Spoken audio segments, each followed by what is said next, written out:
नमस्कार, मैं हूँ राजू रैन। आप देख रहे हैं भारत की आवाज़। अभी हम खगड़िया के बछौता खानका में मौजूद हैं। आज मिलादुन नबी है। इसी सिलसिले में तमाम यहाँ के तमाम हजरात जो हैं इस पे एक कार्यक्रम किए जो कि पैदल यात्रा निकाले 10 किलोमीटर तक। आइए मौलाना साहब हैं, इनसे जानते हैं कि असल में इसका मकसद क्या है। तो सर, क्या नाम है आपका? मेरा नाम दाऊद अहमद है।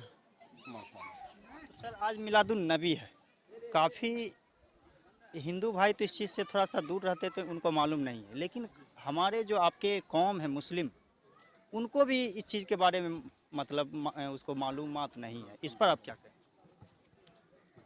देखिए, ये ईद मिलादुन नबी जो है, ये अक्सर व बेशतर मुसलमानों को मालूम है। जिसके पास इल्म नहीं है या इल्म से दूर है या माहौल से दूर है तो उनको मालूम नहीं है।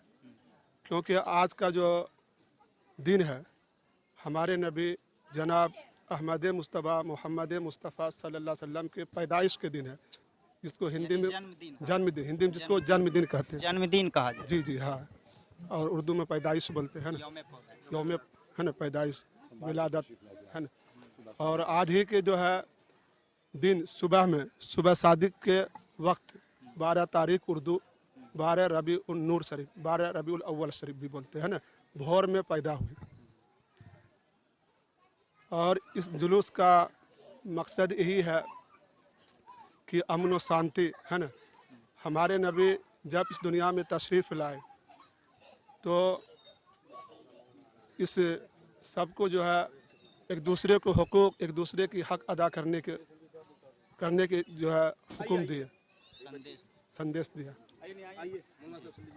तो देखिए, मौलाना साहब बोले कि रबीउल अव्वल।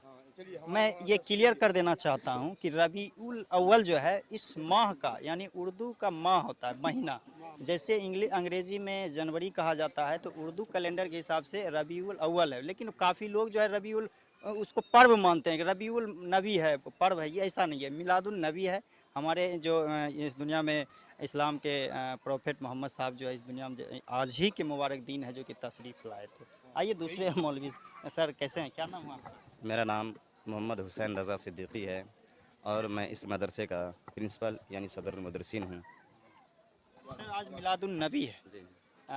हज़रत मोहम्मद साहब का जो है जन्मदिन। बर्थडे है, तो इस पर आप क्या कहें? देखिए, ये जो मिलादुन नबी सल्लल्लाहु अलैहि वसल्लम है, ये जो हज़रत मोहम्मद सल्लल्लाहु अलैहि वसल्लम के नाम से मनाया जाता है और ये हमारे नबी हैं, हम इनको मानते हैं। पूरे दुनिया के नबी हैं। जी जी, ये पूरी दुनिया के नबी हैं और पूरी दुनिया की रहमत हैं। हर लोग इसे मानते हैं और इनका जो तरीका रहा है, जो इनकी ज़िंदगी के जो रूल्स रहा है और इन्होंने लोगों को जो शिक्षा दिया है, जो तालीम दी है, यानी ये अमन, शांति और बेहतरीन अंदाज में ज़िंदगी गुजारने का तरीका और सलीका वगैरह बताया गया है। और इनकी ज़िंदगी में ऐसा नहीं कि सिर्फ़ एक मुसलमानी अगर अमल करें तभी जाके इनकी ज़िंदगी में यानी मुसलमानी कामयाब हो सकता नहीं। उनकी जो शिक्षा है, जो तालीमात है, ये हर एक धर्म वालों के लिए है, हर एक व्यक्ति के लिए है। कोई भी उनकी ज़िंदगी को अगर पढ़कर, समझकर और उसकी ज़िंदगी के तरीके पे चलेंगे तो सब के सब ज़िंदगी में कामयाब हो जाएंगे। अब उनकी ज़िंदगी को आप देखेंगे, उनकी सीरत को पढ़ेंगे, जिसे हम लोग सीरत कहते हैं, चरित्र कहते हैं। अगर उनके किरदार को, आप कैरेक्टर को जब पढ़िएगा तो उनकी ज़िंदगी में हर चीज़ को बताया गया है। सोने, खाने, पीने, रहने सहने, बीवी बच्चे के साथ कैसे रहना चाहिए, पड़ोसियों के साथ कैसे रहना चाहिए और भी दूसरे लोगों के साथ कैसे रहना चाहिए। कहते हैं एक ज़िंदगी इंसान को कैसे गुजारना चाहिए, उनकी ज़िंदगी को पढ़कर अगर कोई आदमी गुजारेगा तो दुनिया में सफल हो जाएगा जी। और वो उनको हम मानते हैं, आखिरी नबी मानते हैं। वो अल्लाह के आखिरी नबी हैं और अल्लाह ने उसे इस दुनिया में लोगों की हिदायत के लिए, लोग जो गुनाह में फंसे हुए थे, जो लोग बुराइयां कर रहे थे, उनकी विलादत से पहले जो, यानी उनकी पैदाइश से पहले जो है दुनिया में बहुत सारे जुल्म होते थे। यानी अगर कोई मालदार होता था तो गरीबों के ऊपर जुल्म करता था और अगर कोई यतीम हो जाता था, जिसके माँ बाप मर जाया करते थे, अब जो पावर वाला होता था उनके मालों को ज़बरदस्ती छीन के उसे गुलाम बना लिया जाता था, खादिम बना लेता था। या इसी तरह करके औरतों के ऊपर बहुत ज़्यादा अत्याचार हो रहे थे।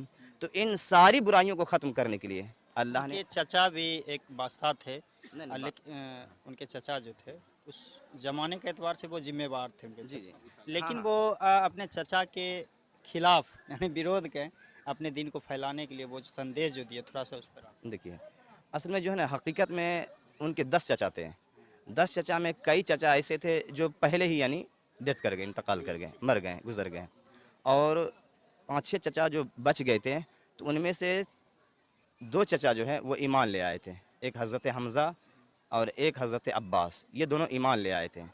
बाकी जो है एक चचा थे अबू तालिब, वो जो है अबू तालिब जो है वो उस वक्त वहाँ के जो है मक्का की उस जगह कहते हैं ना सरदार, यानी एक हाकिम होता है, यानी कि जिसके अंदर में सारे लोग रहते हैं, जिनके तरीके हुक्म के बातों को सारे लोग मानते हैं, तो वो मक्का के वो हाकिम थे वहाँ के, उनकी बातों को हर लोग मानते थे, जो वो कुछ कहते थे वो लोग मानते थे। लेकिन वो जो है सरदार की हैसियत से इनकी मुखालिफत भी नहीं करते थे, यानी ये जो काम करते थे, लोगों को जो अच्छाई का हुक्म देते थे, लोगों को गलत रास्तों से रोकते थे या कुछ भी करते थे, तो उनके चचा जो है इनकी हिमायत करते थे, यानी इनकी बातों को मानते थे, इनकी मुखालिफत वो नहीं करते थे। हाँ, ये बात अलग है कि दूसरे लोग जो है उनके ऊपर दबाव देते थे कि आप अपने भतीजे को समझाइए, ऐसा क्यों कर रहे हैं, यानी हम जो काम कर रहे हैं, हम शराब पी रहे हैं, हम जो कुछ भी कर रहे हैं, बुराई कर रहे हैं, हम अपने लिए कर रहे हैं, हम अपने लिए कर रहे हैं, जो कुछ भी कर रहे हैं हम कर रहे हैं, तो ये हमें क्यों ऐसा रोक रहे हैं। अगर हम किसी यतीम के माल को छीन ले रहे हैं तो ये हमारा हक है, क्योंकि हम यहाँ के सरदार, हम यहाँ के मालिक हैं, हम मालदार हैं, पावर वाले हैं, तो हम ये कर रहे हैं। लेकिन उनका जो तरीका था, हज़रत मोहम्मद सल्लल्लाहु अलैहि वसल्लम का जो तरीका था, वो कहते थे बिल्कुल गलत है। अगर कोई यतीम मर जाता हमें उन्हें सहारा देना चाहिए, ना कि ज़बरदस्ती उनके माल को छीन कर खुद उनके माल का हाकिम बन जाना चाहिए और बच्चे को जो यूँ ही बेयारो मददगार यानी भटकने के लिए छोड़ देना चाहिए। ये गलत हो रहा है। यानी उन गलतियों, जो लोग वो गलती कर रहे थे, उन सारी गलतियों को जो हज़रत मोहम्मद सल्लल्लाहु अलैहि वसल्लम ख़त्म कर रहे थे। और इसके जो वो खुद उनके चचा जो है ना वो हिमायत करते थे, लेकिन बहुत सारे लोगों का दबाव होता था कि अपने भतीजों को समझाइए कि ऐसा ना करे, लेकिन फिर भी जो है वो कहते थे भतीजे ऐसा ना करिए। एक होता नहीं कि मशवरा के तौर पर, क्योंकि लोग तुम्हारे जो है, तुम अकेले हो, ज़्यादा ज़्यादा हम तुम्हारा साथ देंगे क्योंकि तुम अच्छा काम कर रहे हो। लेकिन अगर कौन बोलते थे, यानी कि मोहम्मद साहब को कौन ये बात बोले कि हम तुम्हारे साथ देंगे? जो उनके चचा जो थे अबू तालिब, जी जी, वो वहाँ के हाँ, उनकी सरदार जीवन, थे। हाँ जी, उनकी जीवन को जो पढ़ते हैं ना हम लोग, किताबें आती, बहुत सारी किताबें आती है, दस्तयाब है उनकी जीवन पर, लेकिन जो अभी ज़्यादातर मशहूर किताब जिसे हम पढ़ते हैं वो हिंदी में भी है, उर्दू में भी अवेलेबल है, वो सीरत मुस्तफ़ा है। हाँ जी, सीरत मुस्तफ़ा, सीरतुन नबी नाम की किताबें हैं। तो उस किताब में ये सारी चीज़ें जिक्र की गई। वो हिमायत करते थे, लेकिन उनके चचा बोलते थे आप ऐसा नहीं कीजिए, अगर आप ऐसा करते हैं तो हम अकेला आपका साथ दे रहे हैं, और वो भी हम बूढ़े हो चुके हैं, लेकिन एक तरफ 100 आदमी हैं और हम अकेला आप क्या कर पाएंगे। लेकिन फिर भी वो कहते थे कि आप ऐसा ना करिए, अगर लोग आपके ऊपर जुल्म करेंगे। एक तरह से कहा जाए उस समय इतनी जहालियत थी, जो कि उनकी जनसंख्या ज़्यादा थी, लेकिन फिर भी वो अपने दम पे अल्लाह के सहारे कहें वो सामना किए। जबकि चचा भी उस समय थोड़ा सा हम लोग को मालूमात है कि वो दुनियावी एतबार से मदद नहीं किए थे, लेकिन बोले कि तुम्हारा काम ठीक है, मुझे पसंद है, लेकिन दुनिया वालों को पसंद आना चाहिए। ये उनके चचा जान बोले। वो चचा जो है वो अपने हिसाब से देख रहे थे, लेकिन चचा सिर्फ समझाने के तौर पर कहते थे कि ऐसा ना करो, क्योंकि लोग तुम्हारी मुखालिफत दिन ब दिन जो है ना बढ़ती जा रही है, लोग हो सकता है मारने की प्लानिंग बना ले, कुछ से कुछ कर सकता है तुम्हारे साथ, इसलिए ऐसा ना करो। लेकिन फिर भी इनकी जो है ना हज़रत मोहम्मद सल्लल्लाहु अलैहि वसल्लम की इस्तिकामत जिसे कहते हैं, यानी साबित कदमी, इस अंदाज में था। ये यहाँ तक फरमाया अपने चचा से कि चचा आपने बचपन से हमारी परवरिश की है, माँ मर गई, बाप तो यानी विलादत से पहले इंतकाल कर गए थे, माँ मरी तो मेरी कफ़ालत जो है, मेरी परवरिश जो है दादा किए हैं 8 साल तक, फिर दादा भी इंतकाल कर गए, तो 8 साल से लेकर अभी तक 40-45 साल तक आप हमारी यानी किफ़ालत की देखभाल जो कुछ भी किए आप किए हैं। लेकिन अगर आप भी हमारा साथ नहीं देंगे, अगर आप भी छोड़ देंगे और दुनिया वाले चाहे कुछ भी कर लें, अगर वो एक हाथ में हमें सूरज दे दें, एक हाथ में चांद दे दें और पूरी ज़मीन जायदाद दे दें, फिर भी जो है चाहे लालच हो या मारने का डर हो, किसी वजह से भी जो हम इस काम को नहीं छोड़ सकते हैं। जो भी दुनिया में बुराई हो रही है, जो भी दुनिया में बदकारी हो रही है, जो भी गुनाह हो रहे हैं, इन सारी चीज़ को हम ख़त्म करेंगे, क्योंकि ये अल्लाह का आदेश है, हमें ख़त्म करना है। और अल्लाह के आदेश के मुताबिक वो ये काम करें। प्रोफेट मोहम्मद साहब के जो भी हिस्ट्री पढ़ते हैं वो भी उनके फ़ैन हो जाते हैं, गैर मुस्लिम भी। आज भी बहुत तो सारे लेकिन ये कहा जाता है कि जब इतने सुंदर संदेश देने का वो काम किए, लेकिन आज मुसलमान क्यों भटके हुआ है? हाँ, देखिए आप जब इस्लाम, आप उसके फॉलोवर हैं, मानने वाले हैं, तो क्यों आखिर गुमराह? देखिए सही बात बताएं तो सही बात बताएं कि आप कह रहे हैं कि ये बात सही है।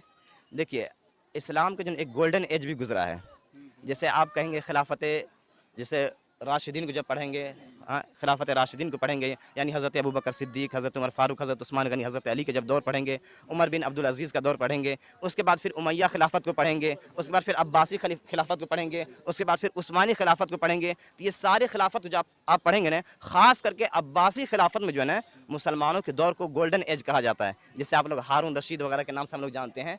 उनके दौर को गोल्डन एज कहा जाता है। उस दौर में जो है मुसलमान बहुत बड़े बड़े आलिम थे, बहुत बड़े ज्ञानी थे, बहुत बड़े बड़े, वहाँ कहते हैं ना कि आज जैसे देखिए आज ऑक्सफोर्ड यूनिवर्सिटी जो है सबसे बड़ा यूनिवर्सिटी माना जाता है दुनिया में, जो भी वहाँ से पढ़ लेता है अपने पर फख्र करते हैं हम दुनिया के सबसे बड़े यूनिवर्सिटी से पढ़ के आए। लेकिन उसके दौर में दुनिया का जो सबसे बड़ा यूनिवर्सिटी था वो बगदाद में जामिया निज़ामिया नाम का सबसे बड़ा यूनिवर्सिटी था।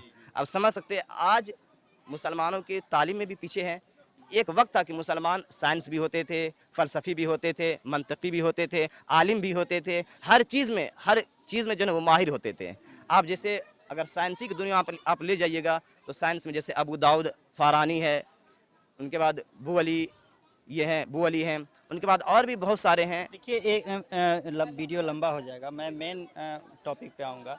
देखिए इस्लामिक धर्म के हिसाब से जितने भी मुसलमान हैं मानने वाले, कुरान को मानने वाले, सभी लोग अपना लीडर मोहम्मद साहब को मानते हैं जी बेशक। लेकिन मैं दुनियावी एतबार से कहना चाहूँगा कि जो जहाँ पे जिस मुल्क में हम रह रहे हैं अभी के दौर में मुसलमान का लीडर कौन है बताइए। देखिए पहले जो है हालांकि हर दौर में जो है उनके बाद एक खलीफा चुना गया। आज से 100 साल पहले खिलाफत उस्मानिया को ख़त्म कर दिया गया। यानी जैसे अभी 2023 चल रहा है, 1923 में तुर्की का एक खलीफा गुजरा है सुल्तान अब्दुल हमीद। उनके बाद एक दो खलीफा बने हैं, उनके बाद खिलाफत को ख़त्म कर दिया गया। और ये जो मैं वर्तमान स्थिति के बारे में, वर्तमान स्थिति में जो है आप अपने हिसाब से सब बनाते हैं, लेकिन अभी जो है प्रेजेंट में पढ़े लिखे लोग, जी हाँ समझ रहे हैं, आप अपनी राय दे सकते हैं कि हम आपके